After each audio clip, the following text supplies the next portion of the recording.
আমার gaming life যাত্রা শুরু হয় 2019 সাল। ছোট্ট একটা অ্যান্ড্রয়েড ফোন ছিল।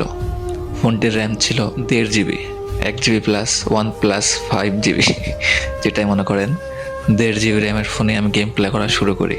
তো সেই ফোনে আমি আমার সাথে যেগুলো ভাইগুলা খেলতো, ভাই ব্রাদার্স খেলতো, সবার ফোনে মোটামুটি ভালো র্যাম ছিল। 2 GB, 3 GB র্যাম, 4 GB পর্যন্ত র্যাম। তখন মেবি হাই কোয়ালিটির র্যাম ছিল 4 GB। তো ওই সময় আমার ফোনের র্যাম ছিল 1.5 GB। তো আমার ফোনে গেম প্লে একদমই করা যেত না। ফোন প্রচুর হ্যাং মারতো অ্যান্ড ল্যাগের ছুতনে এত পরিমাণ ল্যাগ মারতো ফোনটা। ল্যাগের কারণে একটা কান দিয়ে ফায়ার করবো একটা গুলি দিয়ে, তো যদি ডান দিকে ফায়ার করতাম বাম দিকে চলে যাইতো এনিমি, আর সামনে দৌড়াতে গেলে পিছন দিকে ঠাস করে ঘুরে যাইতো। অনেক প্রবলেম ছিল ফোনে। তো এমনি আমি প্রায় 1.5 বছর ওই ফোনে গেম খেলছি। ওই সময় লকডাউন ছিল। লকডাউনের মধ্যে তো সবার ভালো ভালো ফোন ছিল। আমি গেম প্লেটা শুরু করছি কেমনি আপনাদেরকে শোনাই। ফার্স্টে আমি একদিন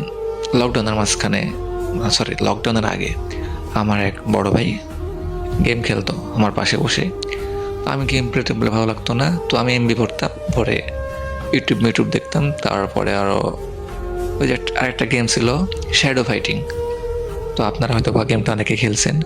তো আমি তার পাশে বসে বসে শ্যাডো ফাইটিং খেলতাম।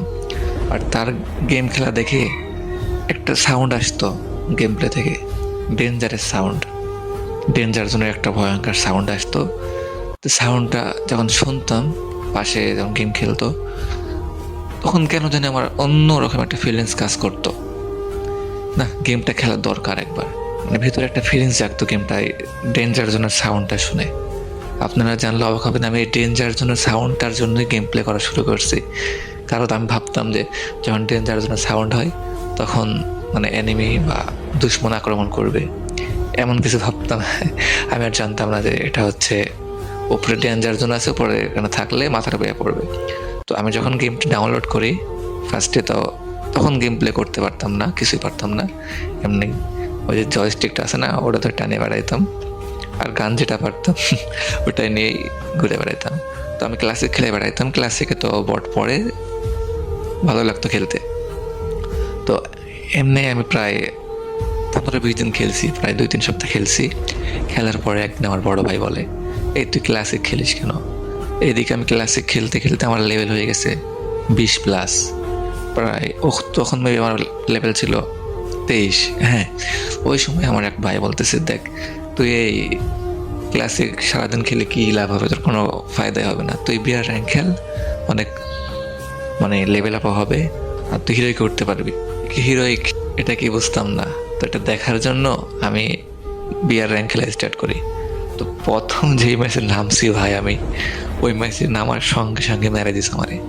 আমি বলছি ভাই আমি আর গেম খেলবো না, বিয়ার র্যাঙ্ক খেলবো না, আমি ক্লাসিক খেলবো, আমি এখানে মারতে পারি, বিয়ার র্যাঙ্কে এনে আমি মারতে পারি না।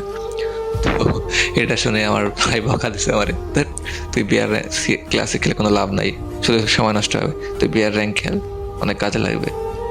বিয়ার র্যাঙ্কে ডায়মন্ড উঠতে পারলে এই দেয়, এগুলা গিফট অনেক কিছু পাবি। তো অনেক গ্রুপে গেলে তখন যখন শুধু ক্লাসিক খেলতাম গ্রুপ থেকে কিক করে দিত। বাট আমাকে বলতেছে যখন তুই ডায়মন্ডে হিরোইকে উঠবি তখন তোকে সবাই সম্মান দিবে। দেখতাম যে অনেকে গ্রুপে গেলে যারা ডায়মন্ডে আছে হিরোইকে আছে, তবে দেখলে ভাই বিগ ফ্যান করতো।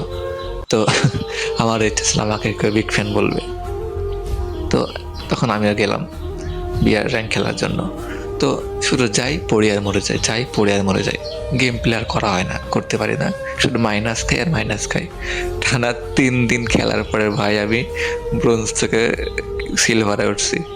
তো তখন আমার এক বড় ভাই আমাকে বুদ্ধি দিল, দেখ তুই তো গেম প্লে করতে পারিস না, তুই এক কাজ করতে পারিস, ওই ফ্যাক্টরির সাইডে যে আপনারা এখনও দেখবেন আছে যে হলুদ সিঁড়িটা আছে, লম্বা সিঁড়ি, ওই সাইড দিয়ে যে ওপরে কি কয় ওই হলুদ রডগুলা শোয়ানো আছে না, তো আমি ওটার উপর নেমে পুরো ম্যাচ ওখানে শুয়ে থাকতাম। তারপরে বিমা শক্তির ওপরে যে বড় বিমা শক্তির বড় খাম্বাটা আছে গোল, ওটার উপর শুয়ে র্যাঙ্ক পুশ করতাম। বা এগুলা ভাবলে আমার যে হাসিটা পাই। যাই হোক, যদি ভিডিওটা দেখে আপনারা বিরক্ত ফিল হন, আপনারা যাইতে পারেন। এটা আমি আমার গেম প্লেতে মানে গেম জগতে কেমনে আসলাম তাই স্টোরিটা শোনাচ্ছি আপনাদেরকে। আপনারা যদি শুনতে ভালো লাগে শুনেন, না ভালো লাগলে আপনারা ভিডিওটি স্ক্রিপ্ট করে যাইতে পারেন। তো এমনি র্যাঙ্ক পুশ করে করে আমি প্রথম মানে যখন গেম প্লে মানে র্যাঙ্ক খেলা শুরু করি, প্রথম সিজনে আমি ওখানে ডায়মন্ড 1 পর্যন্ত যাই। যাওয়ার পরে আমি তো শুয়ে শুয়ে র্যাঙ্ক পুশ করি, লাস্টে একটা কিল হইলো। তখন কিন্তু কিল না করলেও প্লাস দিত, 8, 10, 20 প্লাস দিত। বাট এখন তো অন্যরকম করছে। বাট ডায়মন্ডে যাওয়ার পরে শুয়ে থেকে থেকে আর প্লাস দেয় না। খুব কষ্টে মানে খুব চিন্তায় পড়ে গেলাম, এখন কি করা যায়।